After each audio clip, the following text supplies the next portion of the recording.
Assalamualaikum warahmatullahi wabarakatuh.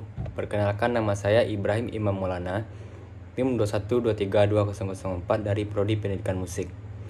Baiklah, kali ini saya akan mempresentasikan tentang supervisi pendidikan. Ada beberapa topik terkait dengan bahasan ini, yaitu pertama konsep dasar supervisi pendidikan, ada pengertian rasional, tujuan, dan fungsi. Yang kedua, prinsip-prinsip dari supervisi pendidikan. Yang ketiga, peranan supervisi pendidikan. Baiklah, kita akan masuk kepada topik yang pertama, yaitu konsep dasar dari supervisi pendidikan. Yang pertama yaitu pengertian supervisi pendidikan. Supervisi ialah suatu aktivitas pembinaan yang direncanakan untuk membantu para guru dan pegawai sekolah lainnya dalam melakukan pengerjaan secara efektif. Purwanto 2000. Manulang 2005 menyatakan bahwa supervisi merupakan proses untuk menerapkan pekerjaan apa yang sudah dilaksanakan, menilainya, dan bila perlu mengkoreksi dengan maksud supaya pelaksanaan pekerjaan sesuai dengan rencana semula. Supervisi merupakan usaha memberi pelayanan agar guru menjadi lebih profesional dalam menjalankan tugas melayani peserta didik. Doni Juni. Supervisi merupakan pengawasan terhadap pelaksanaan kegiatan teknis edukatif di sekolah, bukan sekedar pengawasan fisik terhadap fisik material.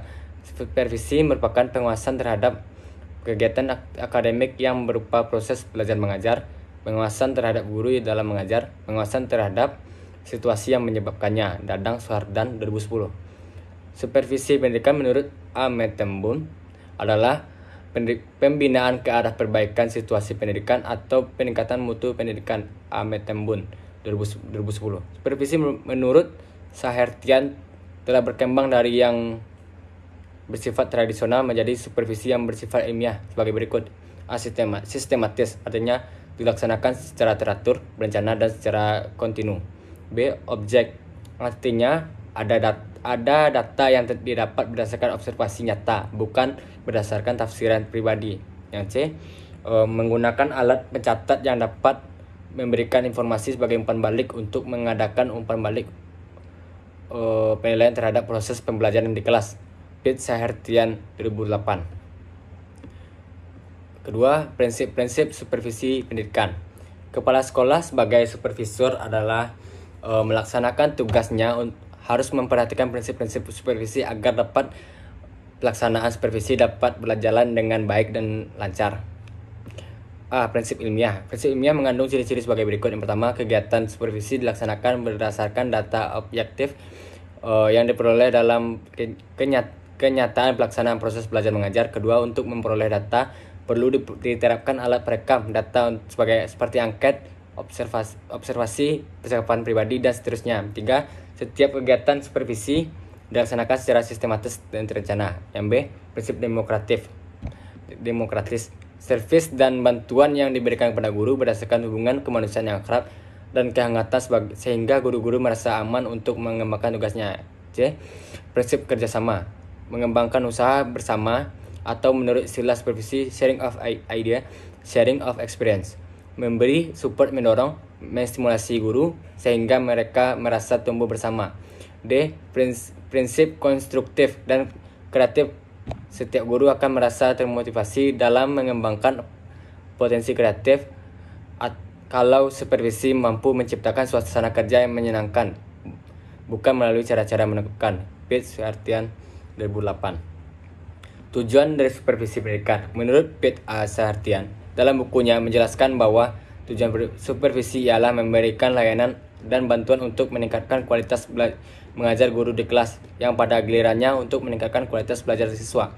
Dengan demikian, jelas bahwa tujuan supervisi adalah memberikan layanan dan bantuan untuk meningkatkan kualitas belajar siswa, bukan saja memperbaiki kemampuan mengajar, tapi juga mengembangkan potensi kualitas guru. 4. Fungsi dari supervisi pendidikan. Fungsi utama supervisi pendidikan ditujukan pada perbaikan dengan meningkatkan situasi belajar mengajar. Sehubungan hal tersebut di atas, maka Pitt Sahertian memberikan 8 fungsi supervisi sebagai berikut. Yang pertama, mengkoordinir semua usaha sekolah. B, memperlengkap kepemimpinan sekolah. C, memperluas pengalaman guru-guru. D, menstimulasi usaha-usaha yang kreatif. E, memberi fasilitas dan penilaian yang terus-menerus. F. Menganalisis suatu belajar mengajar. G. Memberikan pengetahuan dan keterampilan pada setiap anggota staf. A. Memberikan wawasan yang lebih luas dan terintegrasi dalam merumuskan tujuan-tujuan pendidikan dan meningkatkan kemampuan mengajar belajar guru. Yang kelima yaitu peran dari supervisi pendidikan. Supervisi pendidikan berfungsi membantu, memberi, mengajak. Dilihat dari fungsinya, tampak dengan jelas peranan supervisi itu. Seorang supervisor dapat berperan sebagai yang pertama yaitu koordinator.